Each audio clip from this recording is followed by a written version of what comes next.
प्रकार आपको यहाँ बुलाकर धनी बनाया जाता है। श्री कृष्ण जी ने कहा कि हे भगवान, आप तो अंतर्यामी हो महात्मा जी, और आप देख सकते हो पांचों पांडव आज क्या हालत है इनकी, कैसी बेइज्जती हो रही है। करोड़ों आदमी जी वगैरह इनका ज्यों के त्यों खड़े हैं, इनके सिर पर पाड़ने का करोड़ों रुपये लग गए हैं, पैसे लग गए हैं, और आप आज इनके अंदर झांक के देखो ये कैसे बेनम्र होए खड़े हैं, बेगी बिल्ली।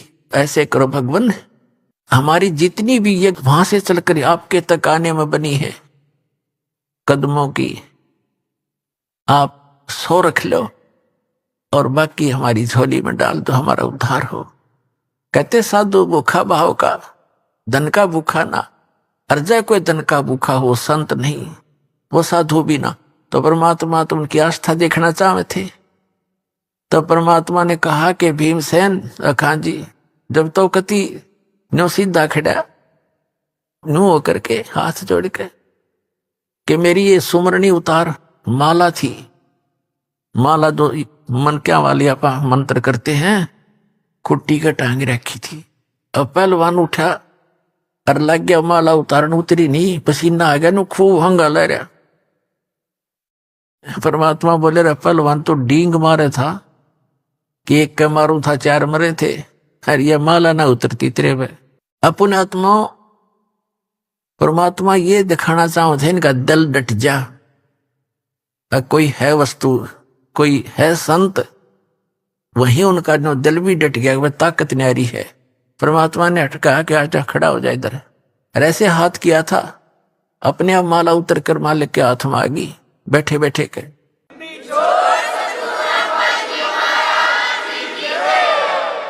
और फिर परमात्मा बोले भाई, मर्द गर्द में मिल गए वो रावण से रणधीर, कंस के सी चाणोर से वो हिरणाकश बलबीर। तेरी क्या बुनियाद है तू जीव जन्म धर लेत, गरीब दास हरि नाम बिना तुम्हारा खाली रह जा खेत। कहते इस ताकत की यहाँ नहीं चलती, या तो राम नाम का धन होना चाहिए, ये शक्ति के संग्रह होनी चाहिए, तो आपका आगे भविष्य सुधरेगा। तो परमात्मा ने कहा कि चलो, परमात्मा बैठाए रथ में, श्री कृष्ण रथवान बने और पांचों पांडव छठे और परमात्मा बैठा कर लाए।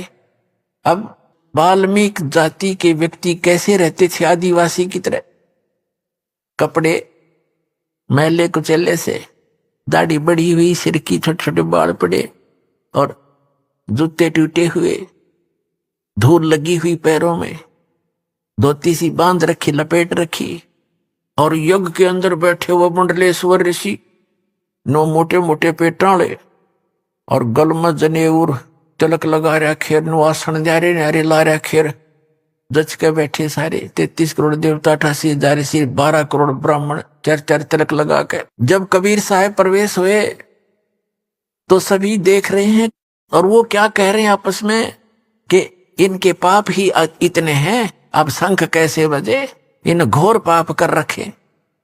अरे जब इन पाप कर रखे हैं उसके समाधान के लिए तो संत साधु बुलाए जाते हैं। तुम्हारा टिंडे लेना आए थे जब तुम्हारे पास कुछ है ही नहीं था। जब परमात्मा प्रवेश हुए कबीर सुदर्शन रूप में, और मुंह पर परने करके यू करेगा इनका यज्ञ पूर्ण, नो करे एक दूसरे ने। श्री कृष्ण जी ने कहा द्रौपदी बढ़िया भोजन बना दे, ये महापुरुष खाना खाओगा और प्रसन्न हो गया ना खाना खाने से, तो तुम्हारा शंख बजेगा। अब द्रौपदी ने तो नौकरों का भी सहयोग नहीं लिया, अपने हाथ से रोटी बनाई, क्योंकि फंस रहे हो तक कति बुरा हाल हो रहा, इतना धंधा लिया और बात न्यो की न्यो। अपने हाथों खाना बनाया, कचौड़ी, पकौड़ी, दही बड़े, जलेबी, हलवा, पूरी, खीर, सारा कुछ बना के नारी नारी कटोरिया में थाली में सजा के रख दी। परमात्मा सुदर्शन जी ये सुदर्शन रूप में बैठे थे तो मालिक। अब द्रौपदी ने न्यो सोचा था कि ऐसा बढ़िया भोजन बना दिया, यो घास फूस खाने वाला व्यक्ति जंगल में रहता है, आज खा के भोजन ने न्यारे न्यारे पकवान उंगली चाटता रह जाएगा, 100 जगह गुण गाओगा मेरे। अब भोजन खिला द्रौपदी ने। और प्रत्येक बहन का ये एक कुदरती स्वभाव होता है, कोई अतिथि आ जाता है उसके लिए विशेष भोजन बनाने में विशेष ध्यान रखती है कि कहीं ये बाहर जा करके और मेरी बदनामी ना कर दे कि उसमें नमक ठीक नहीं था, मिर्च गड़ी थी, या ठीक अच्छा नहीं लगा भोजन। इसलिए वो हर संभव कोशिश करती है कि खाने वाला मेरी प्रशंसा करे।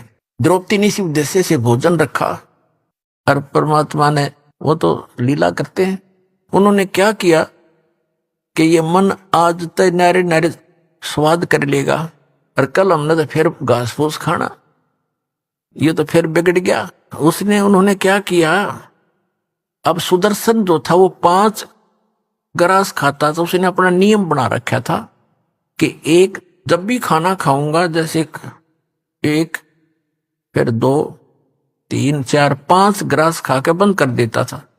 इतना अल्पाहार था, उसका संयम रखता था। तो परमात्मा ने यह भी दिखाना था कि मैं सुदर्शन ही हूं, सुदर्शन का रोल कर रहे थे। तो परमात्मा ने वो सारी कटोरियों में से थोड़ा थोड़ा भोजन ठाठा के, खीर भी, हलवा भी, पूरी अंतर्यामी थे। द्रौपदी तक घनी न सोच रही है कि ये हमारा जैसा आहार और भोजन इनको कितना ना मिलता ठीक से। अब परमात्मा ने एक बार खाया, शंख बोला, वहां रखा, दूसरी बार खाया, फिर बोला, 5 बार में जितना थाली में डाला था खा लिया, और 5 ही बार वो शंख बज के बंद हो गया। युधिष्ठिर बड़ा खुश हुआ कि हे भगवान, बड़ी दया हुई आपकी, ऐसा महापुरुष आ गया और हमारा काम बन गया।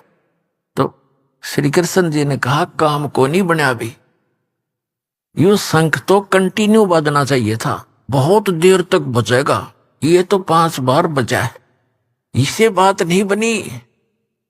तो युधिष्ठिर ने कहा कि अब किसको बुलाओगे भगवान, ताकि और कोई बुलाना बाकी नहीं रह रहा। इस आपने के वाल्मीकि दिखाई दे है यो हरिजन सा, इसके एक बाल के बराबर ये 3 लोक नहीं है, इतना सिद्धि शक्ति युक्त है ये सुदर्शन। अब श्री कृष्ण जी भी बेसिक तो हम अंतर्यामी मानना थे, इतने अंतर्यामी नहीं थे, पर आभास जरूर था कि ताकत है इनके अंदर। तब श्री कृष्ण जी ने कहा कि अपने घर में कमी है कोई, वो देखेंगे। द्रौपदी बुलाई और द्रौपदी से कहा कि बहन, आप जी ने जब ये खाना खा रहे थे महात्मा, आपके मन में कोई दोष तो नहीं आया? सच्ची बताना अब, नहीं तो बात बिगड़ जाएगी। तो द्रौपदी ने सारी सच्ची बता दी कि महाराज, मैंने 1 घंटे तक भोजन तैयार किया, न्यारे न्यारे आइटम बनाए, और मैंने ऐसे ऐसे सोचा था कि उंगली चाटता रह जाएगा महात्मा और बड़े गुण गाओगा मेरे। इन्होंने जब सारा इकट्ठा कर लिया तो मेरे मन में न्यू दोष आ गया कि यू शेडियल सा आदमी है, नहाना न दौड़ा इसने, और ये इसने खाना भी ना आता है, किसके शंख बजाओगा। कृष्ण बोला, द्रौपदी तने तो भट्ठा बैठा लिया, तन्ने मोल ले लिया कि साधु को अपने घर बुला के तेरे पहचान किया इसने, आ करके तेरे घर का टूक खा लिया, तेरा तू धार करने के लिए आया था अपना। अब बोली कैसे, ये मन में सोच भी तेरे लिए पाप की भागी बन गई, एक और पाप लग गया तुझे। अब वह कांपेगी सारी कि साधु संतों के बारे में ऐसे नहीं बोला, सोचना भी ना चाहिए, कैसे खाओ, आपका फर्ज था रख दिया, कैसे खाओ ये। तो कहने लगी, जी क्या करूं कि चरण धो के पी इस धूल समेत, जब तेरा कल्याण होगा। अब द्रौपदी ने, कहते मरता क्या नहीं करता, लाई प्रात उठा के 1 लोटे में जल भर के, भगवान बैठे थे सुदर्शन रूप में, उनके चरण धोए और वापस लोटे में गाल के गिलास में आधा पी लिया ना। जब श्री कृष्ण करने लगे, बहन मुझे भी दे दिया आधा, इसे महापुरुष का चरणामृत कहते युगा पर्यंत प्राप्त होता है। आधा श्री कृष्ण जी ने पिया। उस समय वो शंख वहीं से बजना शुरू हुआ था, और इतना जोर का बजता बजता पूरे पृथ्वी के ऊपर स्वर्गलोक तक आवाज सुनाई दी, प्यारी प्यारी। और पूरी पृथ्वी पर जितने भी वृक्ष थे सब हरे भरे हो गए, फल फूलों वाले फल फूलों से लदपत हो गए, फलों वाले फलों से लदपत हो गए। तब उनका 3 ताप कट्या उस परम पिता की शक्ति से।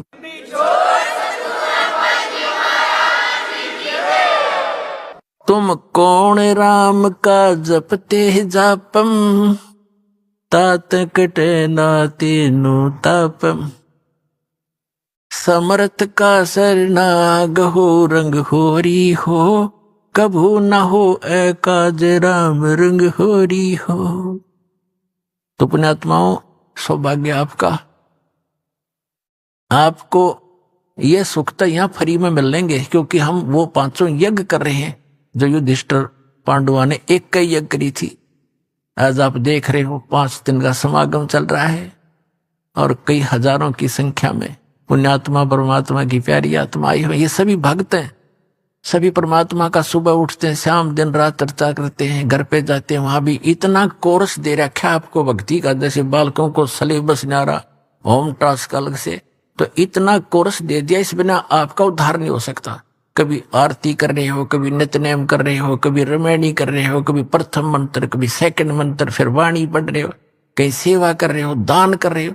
तो ये जितने भी साधु संत यहाँ आ रहे हैं, और यहाँ आपका दिया हुआ जो धन है वो आपको बहुत लाभ दे रहा है, करोड़ गुना आपको फल यहाँ देगा और मोक्ष प्राप्ति होगी। ये एकमात्र स्थान इस पृथ्वी पर यदि कोई शास्त्र अनुकूल साधना और मोक्ष मार्ग है, सतलोक आश्रम बरवाला जिला हिसार हरियाणा में जो आपको प्राप्त हुआ, आपका सौभाग्य है। और भक्ति करते रहो।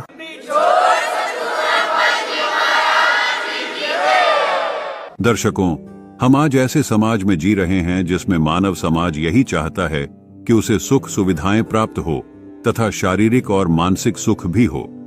इसके लिए मानव संतों महंतों बाबाओं के पास जाकर और कई पंथों से जुड़कर उनके द्वारा बताई भक्ति साधना करते हैं, लेकिन उनका मनोबल तो तब टूटता है जब उन सभी साधनाओं को करते करते भी श्रद्धालुओं पर कष्ट आते हैं और कोई लाभ नहीं मिलता। कारण है अधिकारी गुरु यानी सतगुरु का न होना। आज हम आपको एक ऐसे श्रद्धालु का सच्चा अनुभव सुनाने जा रहे हैं जिसे सुनकर आपके होश उड़ जाएंगे और आप सोचने पर मजबूर हो जाएंगे कि क्या पूर्ण गुरु बनाना इतना ही जरूरी है। दर्शकों, ये हैं राम मेहर सिंह जी, जो पहले 22 साल हंसादेश पंथ से जुड़े थे। उसके बाद 2 साल ओम शांति यानी ब्रह्म कुमारी पंथ में भी गए, लेकिन इन 24 सालों की भक्ति साधना से भी कोई लाभ नहीं हुआ। शरीर में रोग, घर परिवार में आपसी कलह, पूरे परिवार पर दुख का पहाड़ टूटा पड़ा था। इनकी माता जी, जो कि सभी माता मसानी की पूजा किया करती थीं, इन सभी साधनाओं को करने के बावजूद भी कोई सुख नहीं था। माता पिता, पत्नी, बच्चे यानी कि पूरा परिवार बीमारियों की चपेट में था। फिर एक दिन इनके रिश्तेदार ने इन्हें संत रामपाल जी महाराज के बारे में बताया। इन्होंने संत रामपाल जी महाराज का ज्ञान समझा और उनसे नाम दीक्षा ली, जिसके बाद तो इनके सारे कष्ट दूर होने शुरू हो गए। पूरे परिवार को बीमारियों ने घेर रखा था। नाम दीक्षा लेने के 20 से 25 दिनों के भीतर ही सभी बीमारियों से छुटकारा मिला। पारिवारिक कलह समाप्त हुई, नशे की लत छूटी और पूरे परिवार में खुशहाली छा गई। संत रामपाल जी महाराज से नाम दीक्षा लेने के बाद इनको इतने सारे लाभ हुए कि ये आज भी अफसोस करते हैं कि काश पहले ही संत रामपाल जी की शरण मिल जाती तो जीवन के 24 साल भटकना न पड़ता। आइए अब सुनते हैं संघर्षमय जीवन जीने से लेकर संत रामपाल जी महाराज से दीक्षा लेने के बाद